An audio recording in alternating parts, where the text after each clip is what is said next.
দীর্ঘদিনের মানসিক সংকট, কাঠামোগত নানা সমস্যা এবং খাবারের চরম অভাবের মুখে অবশেষে পশ্চিম এশিয়া থেকে পিছু হটতে বাধ্য হয়েছে মার্কিন সামরিক শক্তির অন্যতম প্রতীক পারমাণবিক চালিত বিমানবাহী রণতরী ইউএসএস আব্রাহাম লিঙ্কন। প্রায় 5,000 মার্কিন সেনা ও নাবিক নিয়ে রণতরীটি এখন যুক্তরাষ্ট্রের উদ্দেশ্যে ফিরে যাচ্ছে। নিউ ইয়র্ক টাইমসের এক প্রতিবেদনে মার্কিন কর্মকর্তার উদ্ধৃতি দিয়ে জানানো হয়েছে, প্রায় 5,000 নাবিক ও মেরিন সেনা বহনকারী এই রণতরীটি আরব সাগরে ইউএসএস জর্জ ওয়াশিংটন পৌঁছানোর পর বৃহস্পতিবার নিজ দেশের উদ্দেশ্যে রওনা দেয়।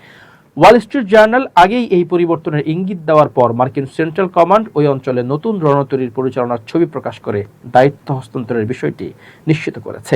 ইরানের বিরুদ্ধে যুদ্ধ ও সামরিক অভিযানে অংশ নিতে গিয়ে রণতরীটিকে টানা প্রায় 9 মাসেরও বেশি সময় সমুদ্রে অবস্থান করতে হয়েছে। এমনকি টানা 250 দিনেরও বেশি সময় ধরে নাবিকরা কোনো বন্দরে নামার বা বিশ্রামের সুযোগ পাননি, যা মার্কিন নৌবাহিনীর ইতিহাসে অন্যতম দীর্ঘ ও কঠিন একটি মোতায়েন।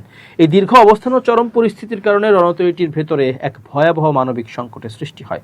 মার্কিন সামরিক পত্রিকাগুলোর প্রতিবেদন অনুযায়ী দীর্ঘদিনের মানসিক চাপে ভারসাম্য হারিয়ে একাধিক নাবিক সমুদ্রে ঝাঁপ দিয়ে আত্মহত্যার চেষ্টা করেন। সেনাদের পরিবারগুলো কর্তৃপক্ষের চরম অবহেলার বিরুদ্ধে প্রকাশ্যে ক্ষোভ প্রকাশ করে।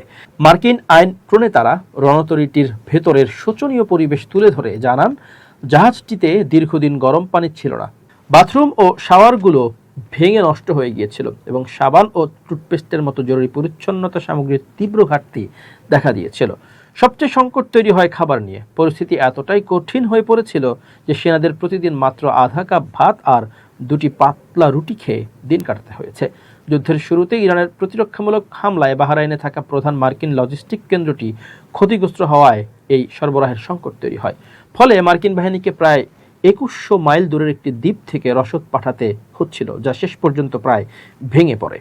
যদিও মার্কিন সরকারের উচ্চপদস্থ কর্মকর্তারা ও প্রেসিডেন্ট ডোনাল্ড ট্রাম্প পরিস্থিতির গুরুত্ব কমিয়ে দেখানোর চেষ্টা করেছেন, তবে নাবিকদের চরম মানসিক বিপর্যয় ও সংসদ সদস্যদের আন্দোলনের পর যেভাবে এই রণতরীটিকে সরিয়ে নেওয়া হলো তা মার্কিন সামরিক অভিযানের বড় ধরনের অভ্যন্তরীণ ব্যর্থতাকেই সামনে নিয়ে এলো।